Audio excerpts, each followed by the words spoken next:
Bismillah ar-Rahman ar-Rahim, Ustad Sadq du département de chimie, Izza et Tollab. Donc nous allons essayer de vous faire une série de TD concernant ce que nous avons fait.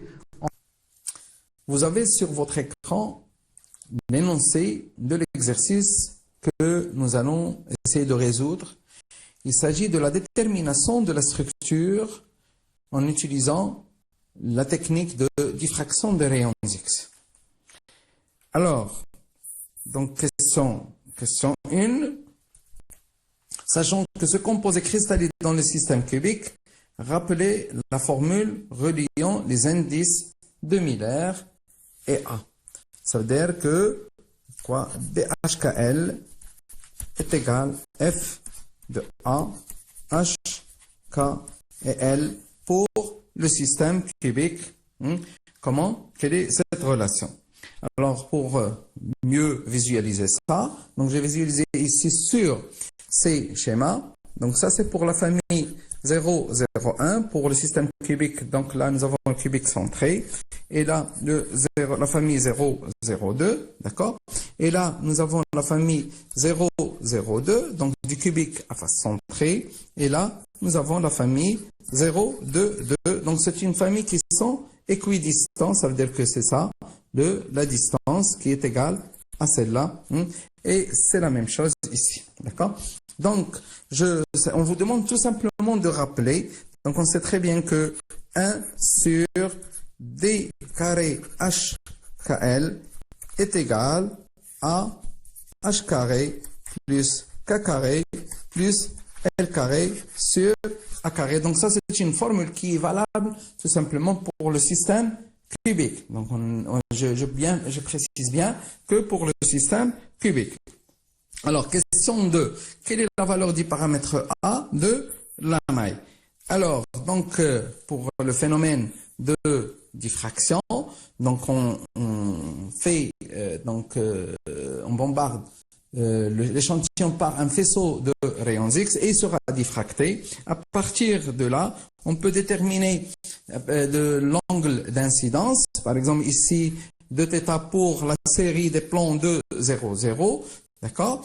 Et nous avons relevé comment dire, l'angle d'incidence ou bien l'angle de diffraction avec un rayonnement qui est utilisé qui est égal, lambda égale 1,5404 angstrom. Alors, donc à partir de ce phénomène, nous utilisons la relation de Bragg.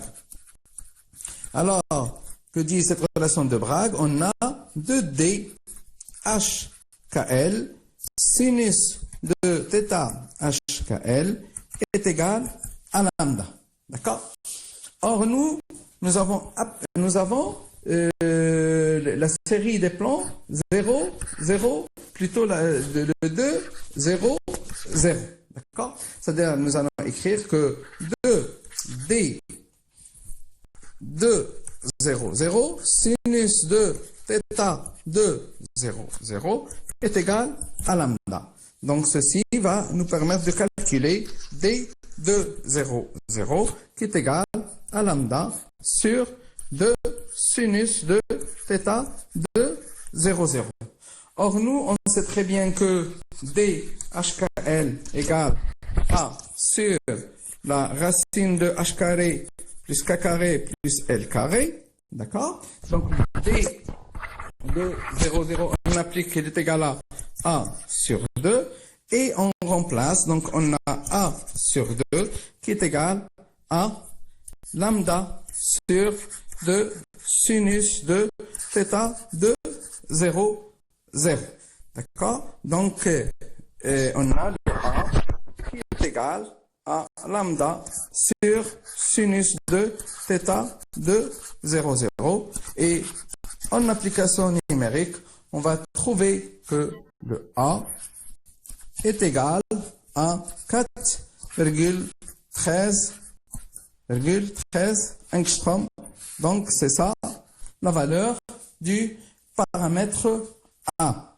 Alors, question 3. Quel est le mode de réseau de ce composé, sachant que sa masse atomique est de 58,44 grammes par mol?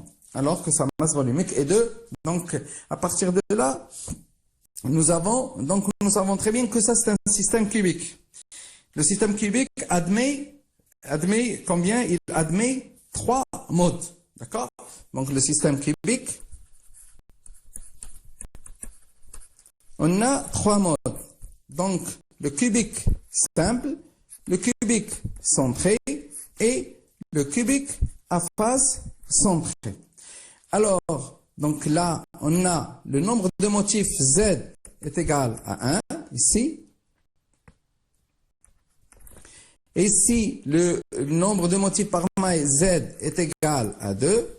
Et là, le nombre de motifs Z est égal à 4. D'accord?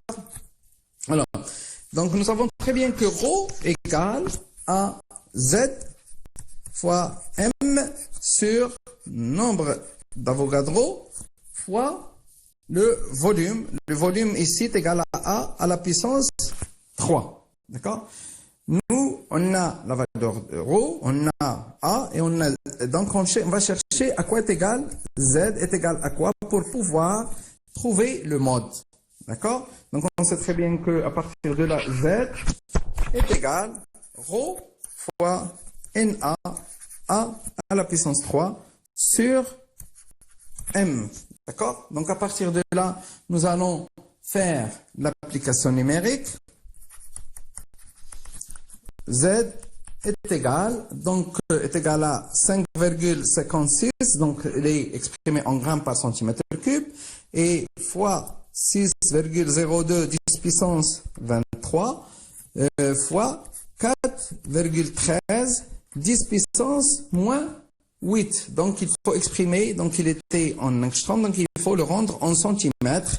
4,13 10 puissance à la puissance 3, le tout sur M doit être exprimé en grammes, donc 58,44.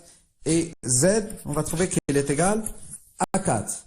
Donc, on a dit que le cubique simple, le Z, est égal à 1. Le cubique centré, le Z, est égal à 2. Le cubique à face centrée, le Z, est égal à 4. Donc, il s'agit d'un cubique à face centrée. D'accord? Alors, ensuite, la question suivante 4. Quelle est l'incidence sur le plan 1,1,1 pour laquelle le même rayonnement donne une réflexion? Donc, à quoi est égal? Donc, on sait très bien que 2D1,1,1 sinus de θ 1,1,1 est égal à lambda. C'est-à-dire que là, nous allons chercher le θ 1,1 est égal à quoi? Donc, à partir de là, nous avons le sinus de θ 1,1,1 est égal lambda sur 2D1,1,1. D'accord? Et, or, nous, on sait très bien que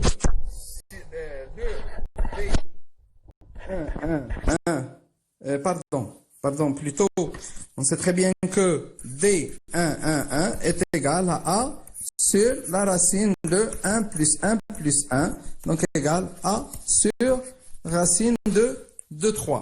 Donc le sinus de θ 1,1,1 est égal lambda sur 2 A, voilà, et racine de 3. Ça veut dire que θ 1,1,1 est égal à arc sinus de lambda racine de 3 sur 2A. En faisant l'application numérique, on va trouver que θ 1,1,1 est égal à 18,85 degrés. Voilà. Représenté sur une maille les sites tétraédriques ainsi que sa projection sur le plan 0,0,1. Donc on a dit que on a trouvé un cubique à face centrée, d'accord? Alors, donc on va commencer par les sites tétraédriques. Pour chercher les sites tétraédriques, donc il faut diviser la maille en 8 petits cubes d'arête A sur 2 et le milieu de chaque petit cube est un site octa, est un site tétrahydrique. Voilà. Donc, ça veut dire que là, nous avons un premier, donc c'est celui-là. Ensuite, celui-là. Ensuite, celui-là. Celui-là. Voilà. Voilà. Donc, c'est ça, la représentation des sites tétrahydriques. Donc, c'est ça, les sites tétrahydriques du cubique à face centrée. Maintenant, nous allons représenter la projection de cette maille, plutôt de ces sites sur le plan 0, 0, 1. Alors, donc, on aura ici, on aura un qui aura pour cote un quart, et le deuxième qui aura pour cote 3 quarts. Là aussi, nous aurons un qui sera en cote un quart, l'autre qui aura pour cote 3 quarts. Là aussi, nous aurons un qui aura pour cote un quart, et l'autre qui aura pour cote 3 quarts. Et enfin, là, nous aurons un quart et 3 quarts. Donc c'est ça la projection sur le plan 0, 0, 1. Vous avez ici l'énoncé de l'exercice concernant une structure hexagonale du magnésium. Alors, donc la première question c'est représenter la maille élémentaire de cette structure, c'est-à-dire ou bien ce qu'on appelle la pseudomaille, soit la maille élémentaire ou bien la pseudomaille. Alors, donc on a ici A, et nous avons ici le B, et là, nous avons le C. Donc l'hexagonale, donc il a une structure hexagonale compacte, donc on a des magnésiums au sommet, et nous avons aussi un magnésium ici, dans les coordonnées 2 tiers, 1 tiers, 1 demi. D'accord? Donc c'est ça la représentation de la maille. D'accord? Alors, ensuite, on nous dit petit 2, retrouver la relation donnant le paramètre C en fonction de la maille, en fonction de A. Donc nous avons ici C. D'accord? Donc nous avons ici C sur 2. Nous avons ici C sur 2. Quelle est la relation? C égale F de A. D'accord? Donc pour cela, donc nous avons ici, nous allons appeler ces hauteurs H. D'accord? Et là, celle-là, nous allons l'appeler D. Et celle-là, donc on a 2 R, puisque nous avons une tangence ici. Donc nous avons 2 R. 2 R dans la structure. Donc dans la structure hexagonale, nous avons toujours 2 R qui est égal à A. D'accord? Alors, donc dans ce triangle, rectangle, on applique le théorème de Pythagore. On a H carré plus B carré égale A carré, c'est-à-dire que A égale à 2R. Et on sait très bien que ce H est égal aussi C sur 2. D'accord? Alors, ce D, quelle est la relation entre D et A? D'accord? Donc, en prenant ce triangle, d'accord? Donc, c'est ça, ce D. En prenant ce triangle, voilà. C'est ça D, et ça c'est D, ça c'est D. Donc là, nous avons A sur D, A sur 2. Nous avons ici un angle de 30 degrés. Et là, ce D, donc le cosinus de 30 est égal à quoi? Égal A sur 2 sur D. Or, le cosinus de 30 est égal à quoi? Est égal racine de 3 sur 2. Ça veut dire que ce D est égal à quoi? Est égal à A sur racine de 3. On remplace ici, c'est-à-dire le H, donc on a le D qui est égal à A sur racine de 3. Donc on remplace le H par sa valeur, c'est C sur 2 au carré est égal à carré moins A carré sur 3, donc égal 2 A carré sur 3, d'où le C sur 2 est égal à quoi? Est égal à racine de 2 tiers fois A, d'où C est égal 2 fois racine de 2 tiers fois A. Donc c'est ça la relation qui existe entre C et A. Donc C est égal à 1,63 A. Donc ça, c'est la première relation. Ensuite, on vous dit de calculer, retrouver la relation de nom, donc c'est ça. Ensuite, on vous dit de calculer la compacité. La compacité C est égale à quoi? Donc égale 4 tiers de pi R. Donc est égal 4 tiers de pi R à la puissance 3 fois Z sur le volume. D'accord? Z, c'est le nombre d'atomes. Donc on va considérer la pseudo-maille. Z est égal à quoi? Donc nous avons 4, ici 4 fois 1 sixième, plus 4 fois 1 douzième. D'accord? Donc qui est égal à plus 1 qui se trouve à l'intérieur, plus 1 fois 1. Donc on a ici égal, donc 2 mg par pseudo-maille, par maille élémentaire. Or, nous avons dit que A est égal à 2R aussi. Ça veut dire que R égale A sur 2. Et le volume V, c'est est égal à vectoriel B scalaire C. D'accord? Or, A vectoriel B, donc elle est égale à A carré fois C racine de 3 sur 2. Donc ça, hein? Donc c'est ça le volume. Et donc on remplace C par sa valeur. C par sa valeur, donc elle est égale à A carré fois 2. Donc voilà, ici, 2 fois racine de 3 demi fois racine de 3 sur 2. On simplifie ici, on simplifie là. Donc on a fois A bien sûr. Donc égal A cube racine de 2. Donc c'est ça le volume. Et on remplace ρ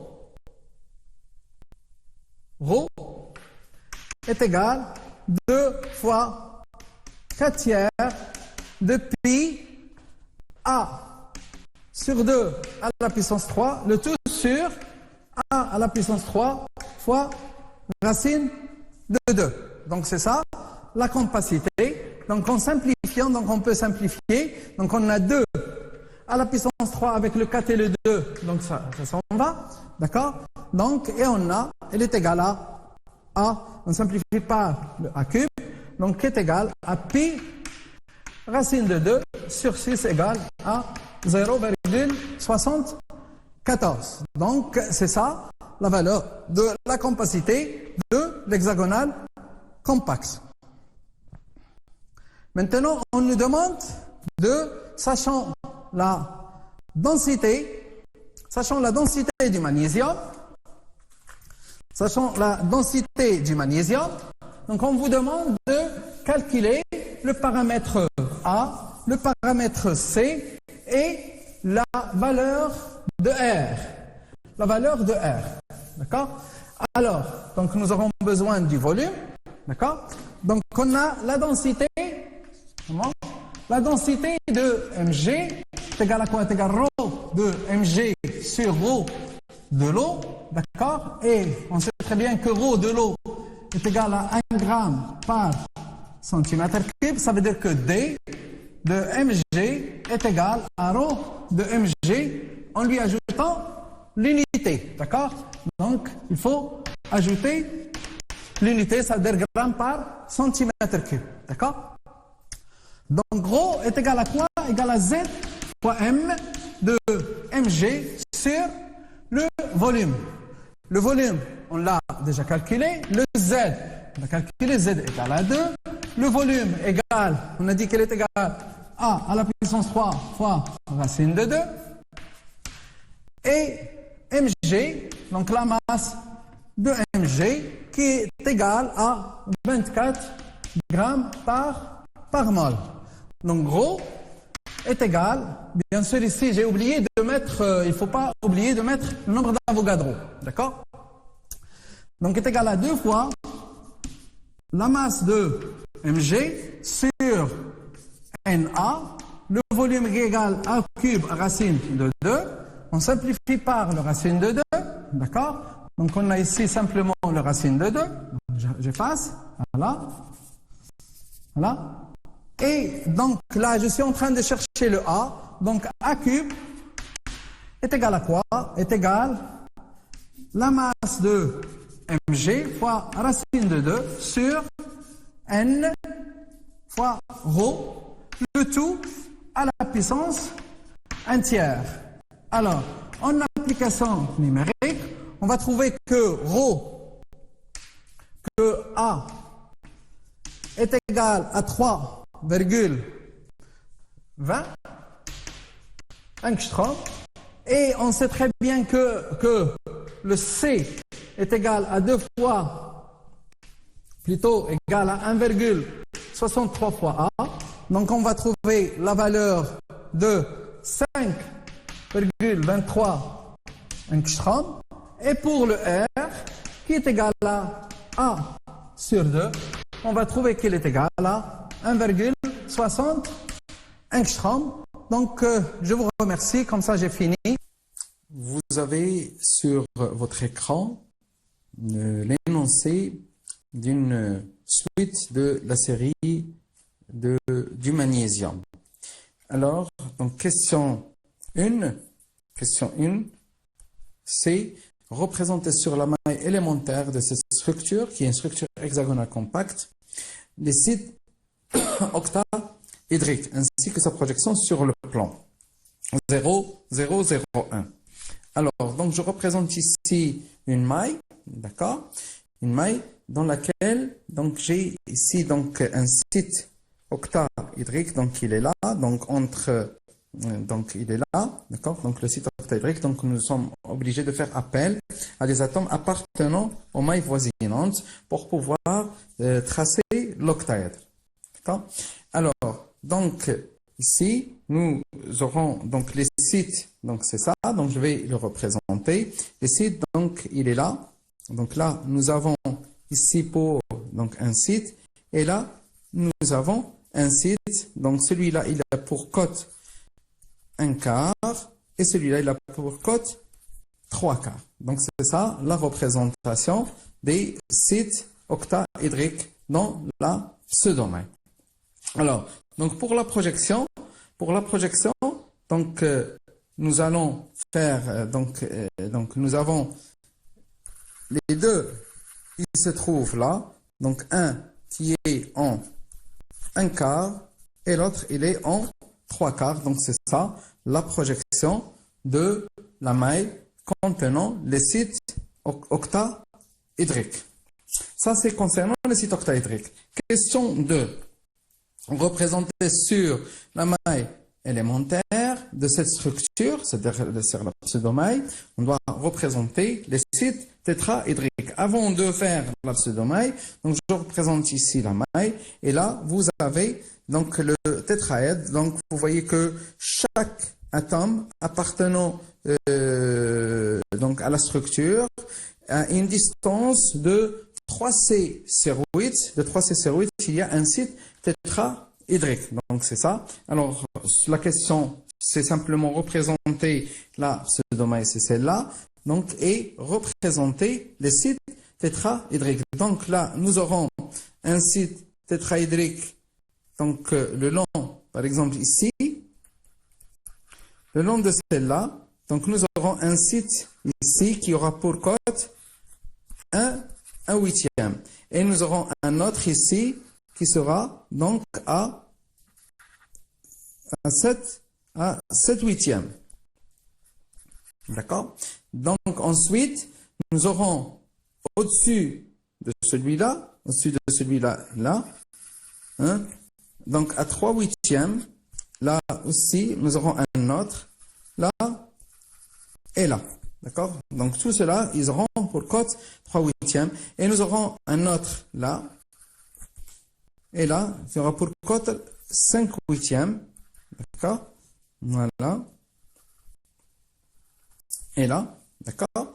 Donc ça c'est la représentation des sites dans la pseudo-maille ou bien la maille élémentaire. Alors maintenant, nous passons à la projection. Pour la projection, donc nous avons ici, donc ceux qui se trouvent là, donc on a un, donc ceux-là qui se trouvent ici, donc il y a ceux qui se trouvent en 3 huitièmes, 3 huitièmes, et ceux qui se trouvent en 5 huitièmes. La même chose ici, 3 huitièmes et 5 huitièmes. Là aussi, 3 huitièmes, 5 huitièmes. Là aussi, 3 huitièmes et 5 huitièmes. Alors, et pour les autres, donc on a ici, il y aura deux. Un qui se trouve en 1 huitième et l'autre qui se trouve en 7 huitièmes. Donc c'est ça, la projection des sites tétraédriques sur le plan 0, 0, 0, 1. Je vous remercie et à la prochaine.